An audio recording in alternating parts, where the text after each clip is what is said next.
Olá, irmãos. Hoje nós vamos iniciar o estudo da Epístola de Paulo aos Colossenses, capítulo 1. Esta carta ela é centrada na pessoa de Cristo e a suficiência da sua obra. Então, nós vamos entender que Paulo ele implantou muitas igrejas. Mas a igreja de Colosso não foi implantada por Paulo. Então, tinha um discípulo de Paulo, quando Paulo esteve em Éfeso, na Ásia Menor, e ali Epáfras conheceu Paulo. Então, Epáfras era um discípulo de Paulo. E Epáfras vai para Colosso, e lá ele funda a igreja, e Colosso fica ali perto de Herápolis, de Laodiceia e de Éfeso. E Paulo ele começa esta carta. Por que Paulo escreve essa carta? Porque estava dentro da igreja de Colosso os movimentos gnósticos, gnosticismo, os judaizantes, um tipo de misticismo. E Epáfras, com certeza, ele teve dificuldade de rebater as acusações que estavam sendo feitas à igreja de Colosso. Então ele vai até Roma, Paulo está preso em Roma, e ali Paulo escreve essa carta para que ela seja lida dentro da igreja. É nesse sentido que a carta é escrita, para que Epáfras leia esta carta para a igreja, que estava sendo afetada por aquele ambiente hostil que estava acontecendo. E Paulo começa essa carta da mesma maneira que ele começa demais cartas, com uma saudação. Paulo, apóstolo de Cristo Jesus, por vontade de Deus, e o irmão Timóteo. Paulo, ele tinha... Ele sempre faz essa saudação, porque muitos entendiam que Paulo ele não era um apóstolo, porque ele não esteve com Jesus, caminhando com Jesus como os demais. E Paulo diz sempre que eu estive com Jesus, mesmo fora de tempo, mas eu estive com Jesus. Quando ele ia para perseguir-nos do caminho, e ele teve um encontro com Jesus ali no caminho de Damasco, e ali ele teve um encontro, e esse encontro, ele passou alguns anos no deserto da Arábia, e ali ele recebeu informações diretamente de Jesus. O evangelho de Paulo é exatamente o mesmo evangelho que os apóstolos pregavam. Por isso que ele começa sempre dizendo o apóstolo de Cristo por vontade de Deus. E o irmão Timóteo estava em Roma com Paulo ali, solidarizando a Paulo, ele estava preso. Aos santos e fiéis irmãos em Cristo, que eles se encontram em Colossos, graça e a paz a vós outros, da parte de Deus, nosso Pai. Os irmãos em Cristo aqui que ele se fala, que encontra em Colossos, é aqueles convertidos, aqueles que fazem parte da igreja, aqueles que aceitaram a mensagem salvífica de Jesus. Ele agora vai fazer uma oração de ação de graças para esta igreja. Ele começa dizendo: damos sempre graças a Deus, Pai de nosso Senhor Jesus Cristo, quando oramos por vós. Aqui Paulo ele está dizendo que ele lembra daquele povo, sempre nas suas orações, ele coloca essa igreja como uma igreja que faz parte das suas orações. E ele diz a partir do versículo 4, desde que ouvimos da vossa fé em Cristo Jesus e do amor que tendes para com todos os santos. Aqui ele ressalta que essa igreja, ela colocou a fé em Jesus Cristo e o amor que reina entre os irmãos. Porque a evidência do convertido é o amor entre eles. E Paulo está aqui dando ação de graças, ou seja, agradecendo por isso. Por causa da esperança que vos está preservada nos céus, do qual antes ouviste pela palavra da verdade do Evangelho. Todos nós sabemos que a nossa grande esperança é um dia estar com Jesus por toda a eternidade, num corpo glorificado. Paulo aqui ressalta que eles também, por causa da esperança que vos está preservada nos céus. Por quê? Porque eles ouviram a palavra de Deus, tudo começa com a palavra de Deus, e o Espírito de Deus nos convence do pecado, nos regenera e nos justifica, e aí nós passamos a ser família de Deus. E aí passamos por um processo chamado de santificação. E Deus já sabe tudo isso sobre nossa vida, o que vai acontecer conosco. E a nossa grande esperança um dia é estar com Ele num corpo glorificado por toda a eternidade. Que chegou até vós, como também todo mundo está produzindo fruto e crescendo. Tal acontece entre vós desde o dia em que ouvistes, entendeste a graça de Deus na verdade. Que chegou até vós, como também em todo mundo. O mundo aqui que Paulo fala é aquele mundo daquela época, daquela região, onde não existia ainda nem sequer o conhecimento da totalidade da terra, né, do mundo terreno todo. Mas ele fala aqui que produzindo fruto e crescendo, como acontece entre vós, desde o dia em que ouviste e entendeste a graça de Deus na verdade. Ou seja, a palavra de Deus tem que ser ouvida, mas tem que ser praticada. É a prática da palavra de Deus. Ele vai, segundo foste instruído por Epáfras, nosso amado conservo. E aqui, mais uma vez, nós entendemos que Epáfras esteve com Paulo em Éfeso, e lá ele ouviu o evangelho da verdade. Ele foi instruído por Paulo. E esse evangelho que Paulo pregava, o evangelho de Cristo, é o mesmo evangelho que Epáfras está pregando na cidade de Colosso, na igreja para os colossenses. Que ele diz, e quanto a vós outros, foi fiel ministro de Cristo, o qual também nos relatou do vosso amor no Espírito. Mas Paulo agora ora pelos colossenses, ele vai falar agora, porque estava vendo esse movimento, evidentemente que era um movimento pequeno, mas já era incipiente, mas já acontecendo dentro da igreja, que era o movimento do gnosticismo. Esses gnósticos possuíam o conhecimento, o que gnose quer dizer conhecimento, tinha uma relação com o cristianismo, porque aceitava a ideia de salvação, de uma divindade suprema, de seres espirituais em atividade no universo. Mas ali havia uma dualidade, havia uma visão dualista desses gnosticistas, porque era Deus e mundo, espírito e matéria, bem e mal, e havia um Deus bom e um Deus mau. Né? E ele dizia que o homem estava encarcerado pelo seu próprio corpo e a salvação passava pela libertação do mundo físico. Era o que esse pessoal estava aqui pregando.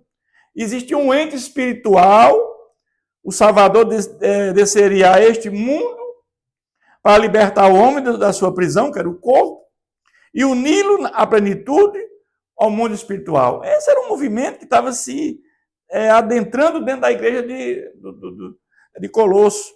Então, Epáfras, que é o fundo da igreja, ele pede ajuda ao apóstolo Paulo, que está preso em Roma. Ele escreve essa carta, e essa carta vai ser lida dentro da igreja, para que esse povo volte realmente aos ensinamentos de Cristo, aquilo que Epáfras aprendeu com Paulo. E ele começa dizendo, por esta razão, versículo 9, também nós, desde o dia em que o ouvimos, não cessamos de orar por vós, e de que transbordeis do pleno conhecimento da sua vontade. Paulo aqui vai diretamente ao assunto, porque aqui eles estavam tratando essa questão de forma que havia um novo conhecimento. E Paulo está dizendo que o conhecimento que deve haver é o de Cristo, aquele que ele fez por nós. Então, Paulo está dizendo assim, em toda a sabedoria e o entendimento espiritual. Então, aquilo que eles falavam da sofia, que era a sabedoria, e da gnose do conhecimento, Paulo aqui está dizendo que o que Epáfras está pregando é exatamente o ensinamento que ele aprendeu de Cristo. Não tem nada diferente disso. Esses que estão pregando isso aí não tem fundamento nenhum. É isso que essa carta está sendo lida na igreja para que eles permaneçam firmes na fé no Evangelho de Cristo, a fim de viverdes de modo digno do Senhor, para o seu inteiro agrado, frutificando em toda boa obra e crescendo no pleno conhecimento de Deus. Ou seja, nós sabemos que Deus se alegra que todos cheguem ao pleno conhecimento da verdade. Que todos entendam que não há outro caminho para a salvação fora de Cristo. E que eles permaneçam firmes no conhecimento de Deus, sendo fortalecidos com todo o poder, segundo a força da sua glória, em toda perseverança e longanimidade com alegria. Nós sabemos que todos nós, depois de regenerados e justificados pela fé em Jesus, temos um processo chamado santificação. A santificação é um processo, diferentemente de regeneração e justificação, que são atos de Deus, que é o Espírito de Deus entrando dentro do nosso espírito humano. E quando colocamos a fé em Cristo, é Deus Pai nos justificando pela fé em Jesus Cristo. Mas a santificação é um processo. E ele diz que sendo fortalecidos com todo o poder, segundo a força da sua glória. Quando nós temos o Espírito de Deus dentro de nós, ele nos fortalece, ele nos revigora, nos dá força para enfrentar essas dificuldades.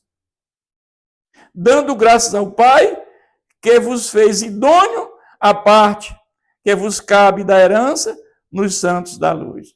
A parte que nos cabe da herança é um dia estarmos com Cristo por toda a eternidade no novo céu e nova terra. Essa é a herança que nós temos. E o Espírito Santo nos sela. Ele é o selo da nossa herança. Mas ele vai, a partir do versículo 13, falar agora da excelência da pessoa e da obra de Cristo. Ele nos libertou do império das trevas, transportou para o reino do Filho do seu amor. Nós sabemos que todos nós, com a queda do homem, nós nascemos pecadores. E todos nós precisamos nascer de novo, precisamos ser religados com Deus. E isso se deu através de Jesus Cristo, quando ele veio e ele morreu, ele derramou seu sangue em nosso favor, ele se tornou maldito no nosso lugar. E ali o sangue de Jesus nos lava, nos liberta do nosso pecado, da escravidão dos nossos pecados. Porque ele morre, ressuscita e manda o Espírito Santo que nos convence do pecado. Então ele leva cativo o cativeiro. E aqui nós somos libertos do império das trevas. Transportou para o reino do Filho do amor, no qual temos redenção e remissão dos pecados. A redenção aqui no sentido da libertação de um estado do pecado. Mas a remissão é o perdão dos nossos pecados que nós tivemos através do sacrifício de Jesus, do plano de redenção que ele veio fazer por todos nós. Ele diz a partir do versículo 15, esta é a imagem de Deus invisível, o primogênito de toda a criação. Tudo foi feito através de Jesus. Lá no início, tudo que existe no universo foi criado através de Jesus Cristo. Pois nele foram criadas todas as coisas nos céus e sobre a terra, as visíveis e as invisíveis.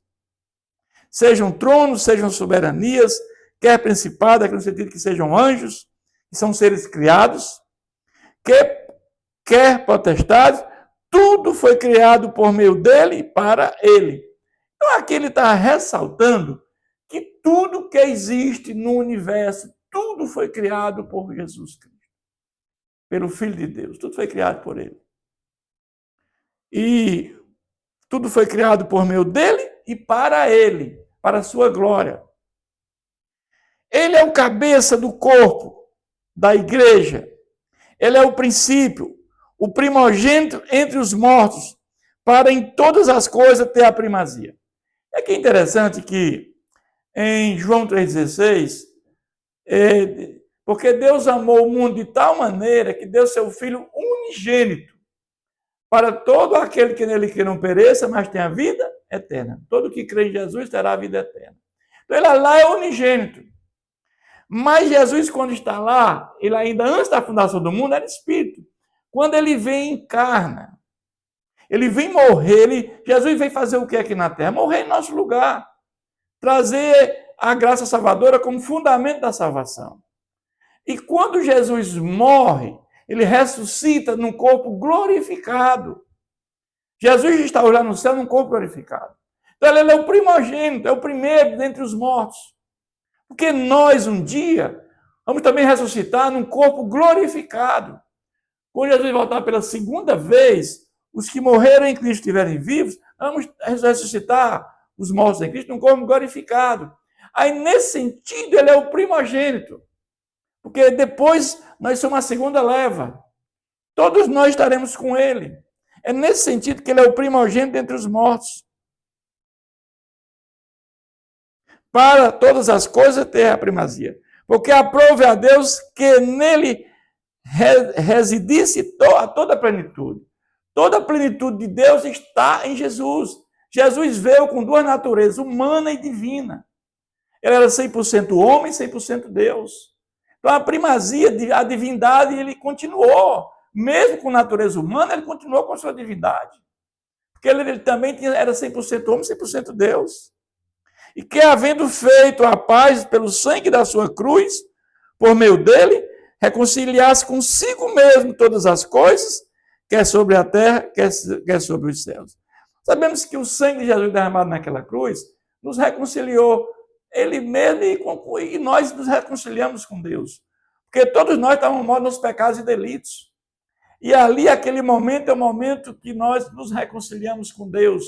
Aqueles que vão aceitar o Evangelho de Cristo, aqueles que vão ser convencidos pelo Espírito que ele enviou no dia de Pentecostes. Há uma reconciliação com Deus. Nós passamos a ser vivificados daquela morte espiritual que nos acometia. E a vós outros também, que outrora eras estranhos e inimigos no entendimento, pelas vossas obras malignas. Agora, porém, vos reconciliou no corpo da sua carne, mediante a sua morte, para apresentar-vos perante ele santos, inculpáveis e irrepreensíveis. Ou seja, nós agora vamos nos apresentar diante de Deus, depois o que ele fez por nós.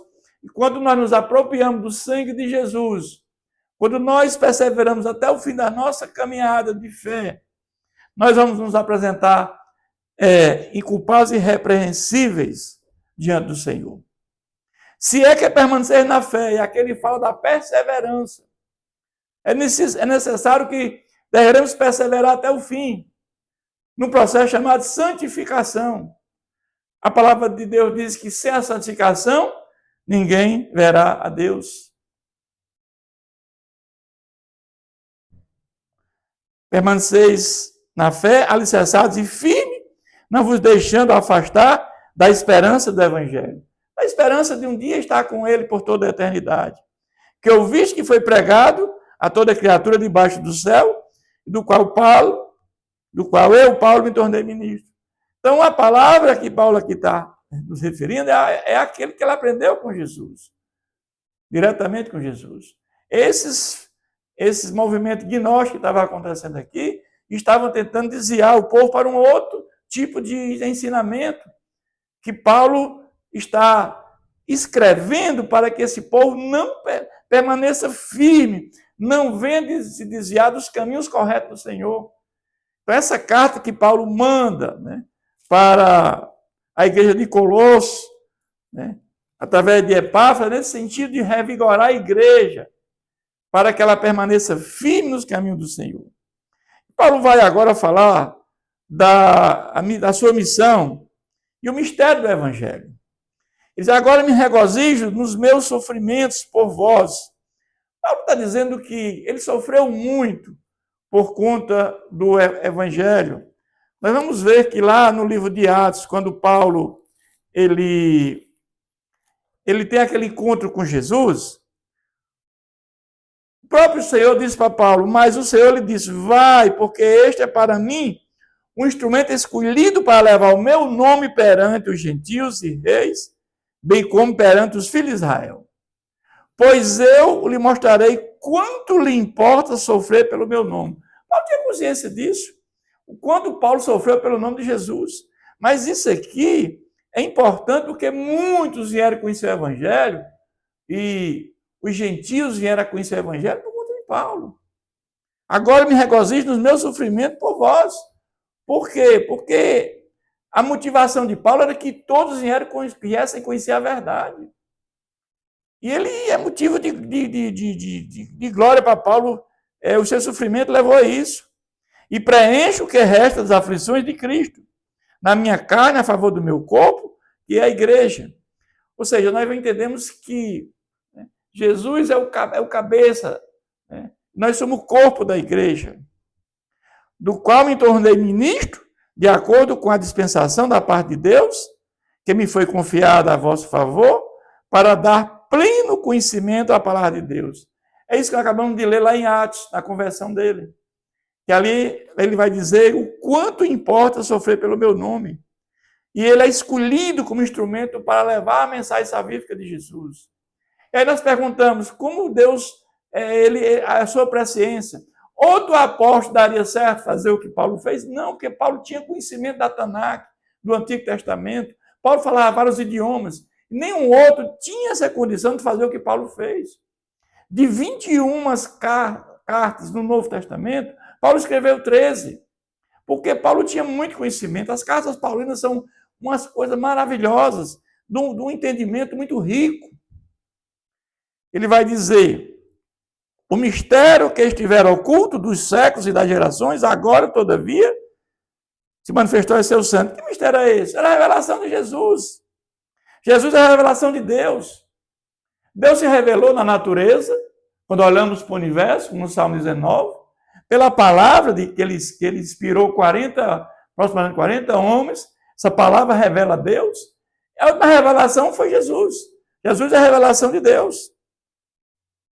Então esse é um mistério, aos quais Deus quis dar a conhecer qual seja a riqueza da glória desse mistério entre os gentios. Vamos ver que quando Jesus veio para o que era seu, eles rejeitaram Jesus. Então, quando Paulo começa a pregar para os gentios, eles começam a ver e os judeus começam a ver as bênçãos que os gentios estão oferindo, eles começam agora a crer no evangelho de Paulo. E muitos judeus se convertem por conta dos gentios. Esse é um grande mistério que Paulo cita lá na carta aos Coríntios. Esse é um mistério. Mistério entre os gentios, isto é, Cristo em vós, a esperança da glória. Ele vai dizer agora no 28, o qual nós anunciamos, advertindo a todo homem, e ensinando a todo homem, em toda a sabedoria, a fim de que aprendamos todo homem perfeito em Cristo. Então aqui ele está dizendo o seguinte, que judeus e gentios são iguais, não há mais diferença entre judeus e gentios. Por quê? Porque a salvação do judeu é igual à do gentio. A salvação se dá pela fé em Jesus Cristo. Não há outro caminho para a salvação. Então aqui está advertindo a esta igreja essa questão desse movimento que está acontecendo dos judaizantes, a mistura do gnosticismo, um tipo de misticismo, e que eles não se desviem em nenhum momento da palavra que está sendo pregada por o seu servo, pelo seu fundador da igreja, que é Epáfras. E ele vai agora concluir esse capítulo dizendo, para isto é que eu também me afadigo, esforçando-me o mais possível, segundo a sua eficácia, que opera eficazmente em mim. Paulo tinha essa motivação muito grande, que era um estudioso da palavra, um maior missionário, o maior implantador de igrejas. Nós devemos muito a Paulo, esse apóstolo fora de tempo, mas um homem com pleno conhecimento da verdade. E essa verdade é que Paulo queria que nenhum deles se desviasse. Paulo escrevia cartas para que aquelas igrejas ficassem firmes no Evangelho de Cristo. Isso é o que Paulo fala nesse primeiro capítulo da igreja de Colossos, aos Colossenses. Que Deus continue nos abençoando sempre.